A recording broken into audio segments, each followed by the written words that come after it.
Hello, everyone. It's Lauren Hubele here with my favorite astrologer, Jyoti Wind, and we're getting ready for the new year. Jyoti, welcome. Thank you, Lauren. Thank you.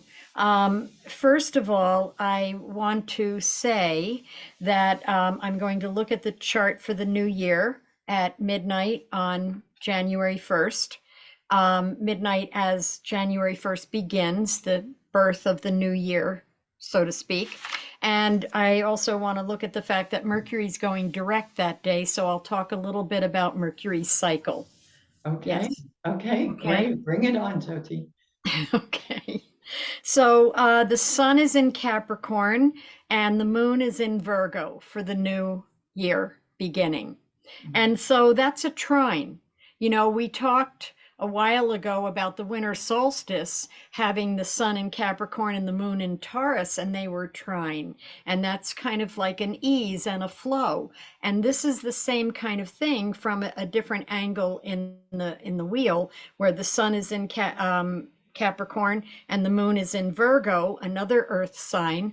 So and they're both trining Jupiter, so it gives a grand trine in Earth, which suggests that things of the earth, day to day life, finances, properties, things of the earth, of day to day, are in more of a flow. I mean, there's a challenge here. It's not only a grand trine, it's what's called a kite, because one of those points has an opposition. The moon is opposing Saturn. And so sometimes with a grand trine, people can get lazy.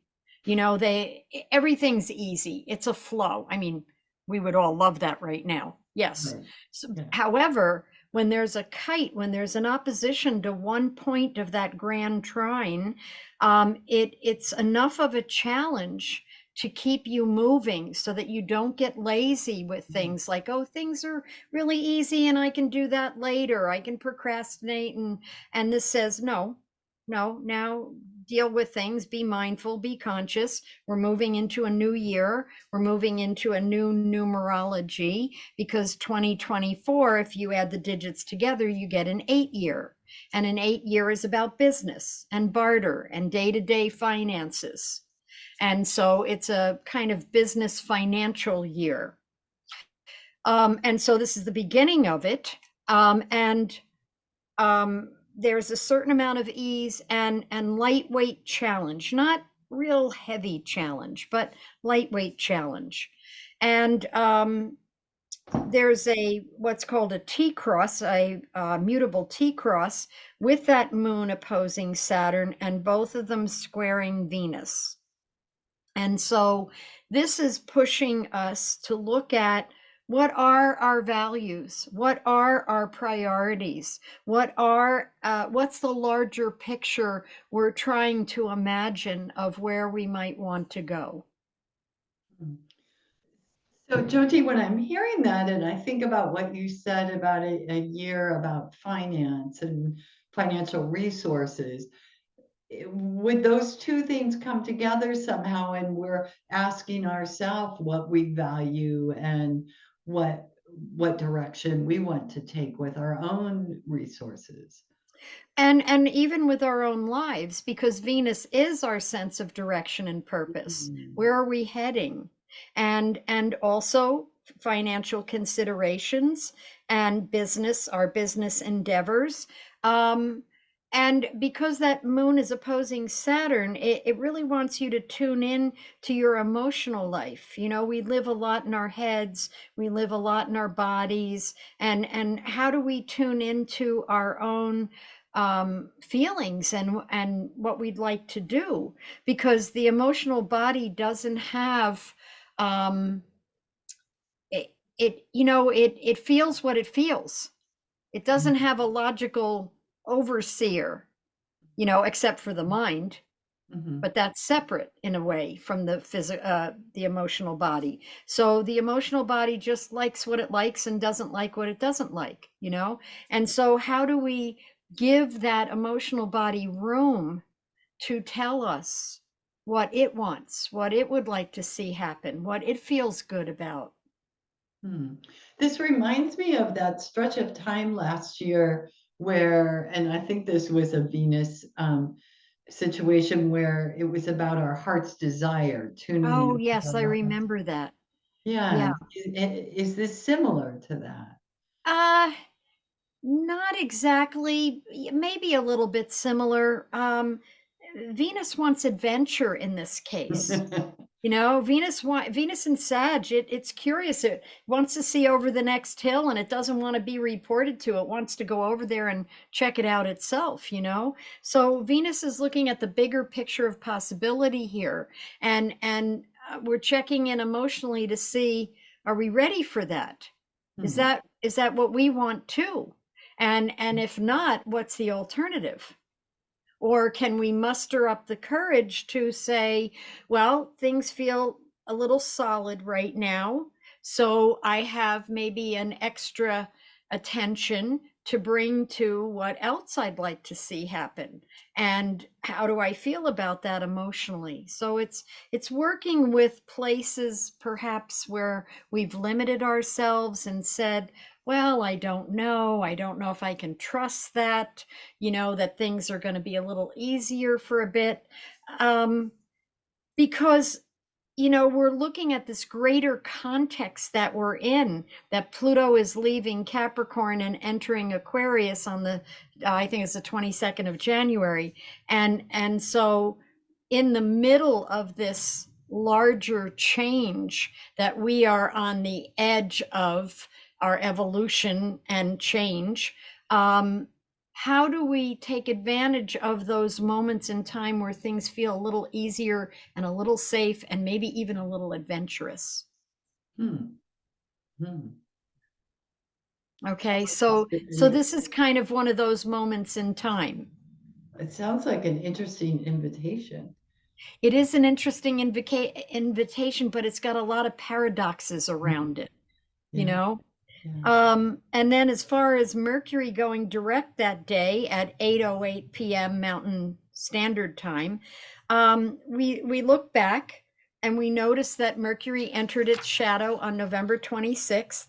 It went retrograde on December 13th, and now it's going direct on January 1st, and it will catch up on January 21st, the day before Pluto moves into Aquarius. And so it's like we're in this place of rethinking, reevaluating, giving importance to some things, taking importance away from other things. And the fact that Mercury's going direct on January 1st, just as we start this new year, it's like, you know, on some level, we're ready. Hmm. We're ready to just step in and say, okay, I'm ready. I've reevaluated, I've rethought. Yes, I have over this next 2 weeks after January 1st, when Mercury goes direct. Yes, I have a catch-up period or a redo period for 2 weeks, but I'm awake. Mercury is direct. I can be awake. I can be forward thinking. I can be looking at the ducks I need to put in place. Hmm. Hmm.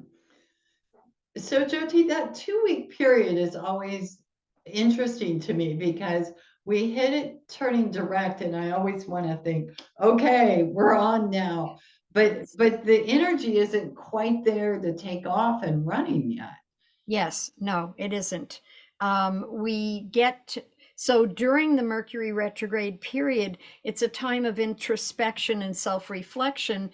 And then when Mercury goes direct, what we've seen, what we've reevaluated, now it's time to put that into place. It's time to implement what we saw as important. It sounds like it's homework time. Yeah, that's a good word for it. Yeah, yeah, homework time. Yeah. Yeah. And then once it's caught up, we get moving. We get moving, we're in new territory, we've Yeah. dealt with all of that that was around the retrograde, whatever that is personally. Somebody could be reevaluating a marriage, somebody could be looking at a lifetime trip. Some people could be looking at quitting their job. Some people could be looking at creating a business. I mean, it's different for everybody. And so they're mulling all that around, and then Mercury catches up on the 21st, and it's like, okay, new territory. Let's see what I can do. Yeah, beautiful. So Jyoti, folks are listening to this a couple days before the new year, and perhaps they are lucky enough to have some time to themselves for reflection. Is there any particular practice that comes to mind, or um, uh, something they might do, a ritual? I know that you are full of ideas, but that just might help put this in play for them. Well, what occurs to me as a very simple ritual, besides being just mindful, because that's Mercury, um, one could stand in a doorway with a bowl of water and a candle. Fire and a lit candle. Fire and water are symbols of alchemical change. And so the upright pillars of that doorway and us standing there and then passing through is like a willingness to enter a new time, a transformative time. We're willing to take the transformation that is being called for in order to enter the new time. And so it can be a bedroom doorway. It could be a doorway coming out of a closet. Do you know what I mean? It's just a symbolic reference, because I believe that our unconscious doesn't speak English. It speaks in symbols, like in dream work. So it shows us pictures of things. So if we show it symbolic acts and pictures of things, it goes, oh, now we know what she wants to do. Okay, we can help. We can set this in motion. And so by stepping through that doorway, we're saying to the other parts of ourselves, I'm ready. I'm up for what's happening, and I'm ready for a new time. Yeah, yeah. It really is inviting the unconscious forward, and speaking its language. Yes. Yeah, I love that. Yes. That's what ritual is. Yeah, That's what ceremony is. It speaks to the different parts of ourselves, and kind of proves that, yes, this is really what we want to do, not just the mental whirl that's going on. Oh, I want to do this and I want to experience that, all that stuff.